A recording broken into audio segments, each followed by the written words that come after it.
With version 3.7.3, we've added the ability to embed values from variables into text boxes and annotations. I'm going to demonstrate it with a very simple model that has calendar, months, and days loaded in as data, and then can display those in variables. And here they're using numeric displays to show January 1st, 2022. And if I run the model, you can see that they progress over time to April 15th, 2025. The model is not terribly special, but this can be a useful way to get exact dates if you want in other models. I'm going to add a text box from the menu as we usually would. And then I will go to the properties for that and click in here, and I can say the current date is, and then in the text box, there's now a plus button. I'll click on that. I'll grab month because I want to show the month first.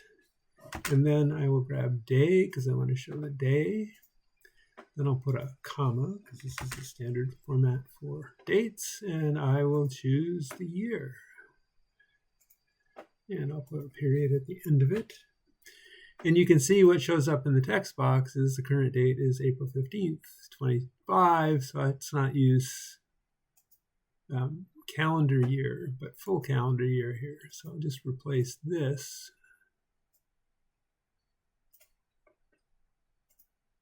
with full calendar year, which spells out 2025, makes it look a little nicer. And I can take this same text box and paste it